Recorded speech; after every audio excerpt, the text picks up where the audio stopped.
Bom, agora nós iremos ver aqui como implementar um código para que seja possível, né, que o usuário, a partir da janela de lookup, ele possa inserir, alterar e também excluir os dados referente àquele lookup. Tá? Por exemplo, se o usuário abrir ali o lookup do CEP e ele perceber que um determinado CEP não está cadastrado, ele pode realizar esse cadastro a partir da própria tela de lookup. Ok? Bom, então qual o procedimento que nós devemos seguir aqui nesse caso? Bom, primeiramente, nós iremos aqui criar uma classe, tá? Vou aqui criar uma classe Java.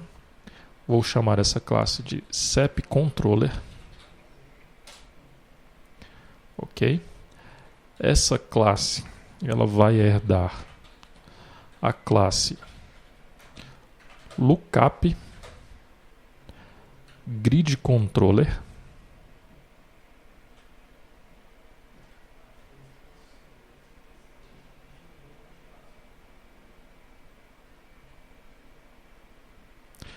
Aqui está.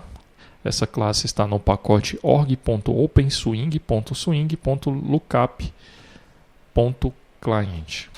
Ok?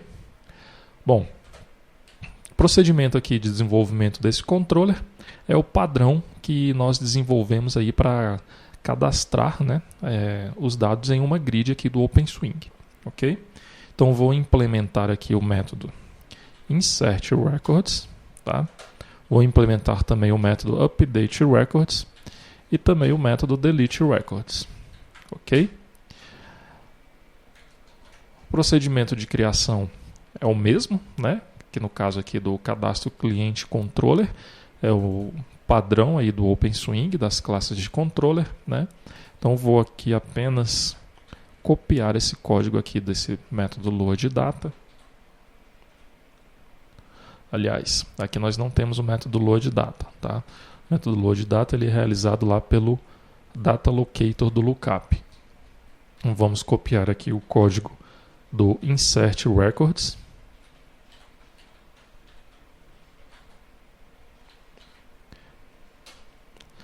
Ok. Da mesma forma, vamos copiar aqui o código do updateRecords.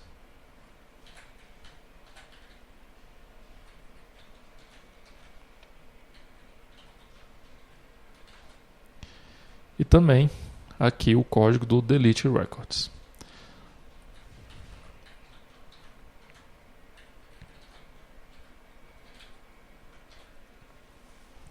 Ok, então aqui nós temos agora, né, uma classe CEP Controller que está herdando aqui a classe Lookup Grid Controller. Temos aqui implementados os métodos insertRecords, updateRecords e também o deleteRecords. Ok? Então voltamos aqui na classe de cadastro do cliente. Vamos então realizar mais algumas configurações aqui no controller do CEP. Tá? Então vamos lá. CEP Controller, né? Nós vamos definir aqui através do método setLookupGridController quem será esse lookup grid controller. Tá? Então vamos instanciar essa classe através aqui do... Aliás, vamos fazer o seguinte. Vamos criar um objeto aqui.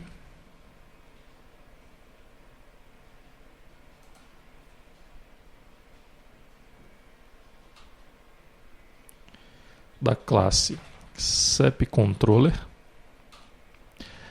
Eu vou colocar o nome desse objeto como CEP Grid Controller, tá? Nós já temos aqui um objeto chamado CEP Controller. Talvez esse nome aqui da classe possa confundir um pouco, tá? Mas são objetos diferentes. O objeto CEP Controller é daqui da classe Lookup Controller e esse objeto CEP Controller ele é da classe CEP Controller, tá? Só que ele estende de Lookup Grid Controller. Vou fazer o seguinte, eu vou renomear aqui essa classe. Vou renomear aqui para CEP Grid Controller. Ok. Bom, então eu tenho aqui agora o objeto CEP Grid Controller. Tá? Eu vou instanciar esse objeto.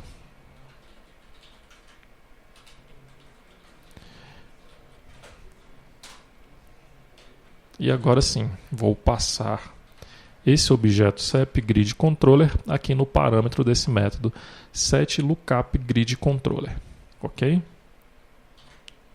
Bom, vamos agora executar aqui a nossa aplicação para ver se houve alguma alteração lá no nosso lookup, né, na nossa tela de lookup. Vou acessar aqui o cadastro de cliente. Tentar inserir um novo registro, abrir a tela de lookup. Bom, a princípio aqui não houve nenhuma mudança, tá? Como é que eu faço aqui para inserir um novo registro? Bom, eu não tenho aqui, né, esses botões padrões, que é o botão de Insert, Edit, Delete, Save e Reload, tá? Como é que eu faço para incluir esses botões aqui na minha tela de lookup? Então vamos lá. Então vamos voltar aqui no código-fonte. Vamos continuar a configuração do nosso setController. Tá? Então vamos lá. Então vou pegar aqui o objeto setController e através do método setGridInsertButton, né? No caso aqui é o botão de insert, eu vou definir esse parâmetro desse método como true. Ou seja, ele vai mostrar para a gente lá na tela de lookup o botão de insert. Ok? Vamos fazer isso então para os outros botões, né? No caso, para o botão de Edit, né? É o setGridIditButton, também será mostrado. O setGridDeleteButton também será mostrado. Ok? Então aqui eu já tenho o botão de Insert, o botão de Edit e o botão de Delete. Tá? Vamos executar aqui a nossa aplicação novamente. Vou abrir aqui a tela de cadastro do cliente e abrir aqui o lookup do SEP. Olha aqui, vocês podem perceber que foram mostrados aqui todos esses botões. O botão de Insert, Edit, Reload, tem o botão de Save, também o botão de Delete. Ok? Se eu tentar inserir aqui um novo registro, ele muda aqui o status da grid, né, o modo da grid para o modo de Insert, só que nenhum desses campos estão habilitados, né, para que eu informe os valores para um novo registro. Tá? Então, o que eu tenho que fazer?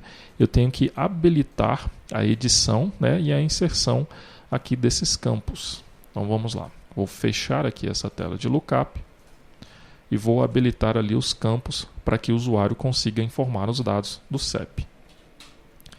Então, aqui novamente em setController, eu vou definir o seguinte: setColumn editable on insert, né? Eu vou informar aqui o nome da coluna, no caso a coluna SEP, e se essa coluna será editável ou não. Ok? Vou fazer isso aqui para todos os três atributos, no caso o atributo bairro e também o atributo UF. Ok? Da mesma forma, eu tenho que definir quais são as colunas que serão habilitadas no modo de Edit. Tá? Então, aqui no modo de Edit, eu também vou habilitar a coluna SEP, a coluna, né, no caso o atributo bairro, e também o atributo UF. Ok? Então vamos lá. Vamos executar a nossa aplicação novamente.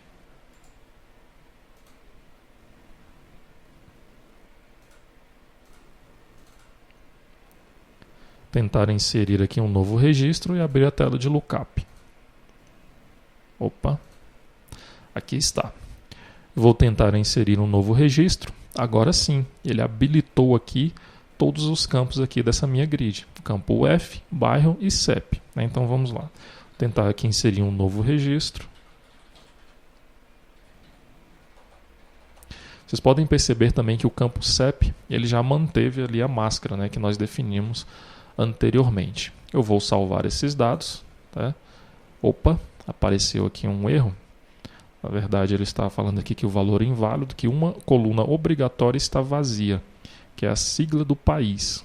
Tá? Então, Se vocês perceberem aqui na tabela CEP, nós temos 5 colunas, né? O ID, CEP, bairro, UF e sigla do país. Tá? Por padrão, né? Aqui no OpenSwing, todos os campos eles são definidos como colunas, né? Como dados obrigatórios. Tá? Então, o que nós temos que fazer aqui? Nós temos que definir que essas colunas, né? No caso essa coluna, ela não seja obrigatória para inserção de um registro de um CEP. Tá? Então vamos lá. Eu vou aqui em setController.setColumn required, tá? Vou definir aqui qual é o nome do atributo, no caso lá, sigla país, colocar como falso, ou seja, o usuário ele não precisa informar aqui no caso a sigla do país para poder inserir um novo registro de CEP. Tá? Nós temos que fazer esse mesmo procedimento para o atributo ID. Por quê? O ID, aqui na tabela, ele é do tipo auto-incremento. Ok? Então, o MySQL ele vai setar o ID do CEP automaticamente. Okay? Então, nós colocamos esses dois atributos como não obrigatórios. Tá? Vou salvar aqui e executar novamente a minha aplicação. Abrir aqui a tela de cadastro do cliente e abrir a tela de lookup do CEP. Vou tentar inserir um novo registro. Vou informar a UF, o bairro e o CEP. Vou salvar esse registro. Ok, vocês podem perceber que agora o registro foi salvo. Tá? Se nós viermos aqui no banco de dados, vou clicar aqui em refresh, ele adicionou aqui um novo registro. Tá? Ele não incluiu a sigla do país porque não foi informado lá na tela de lookup. Ok? O usuário também pode alterar essas informações, no caso aqui poderá alterar o nome do bairro, colocar aqui um valor qualquer, vou salvar e ele salvou essas informações aqui no banco de dados. Ok? E o usuário também pode excluir um registro. Então eu seleciono o registro, venho aqui no botão de delete, ele pergunta, né? Ele pergunta se realmente quer excluir esse registro. Se eu clicar em sim, ele vai excluir esse registro aqui da tabela. Tá? Se nós viermos aqui no banco de dados, vamos clicar em refresh, vocês podem perceber que ele excluiu aquele CEP que foi incluído pelo usuário. Ok? Bom, então, dessa forma, nós vimos aqui que também é possível alterar e excluir e também incluir um novo registro a partir de uma tela de lookup.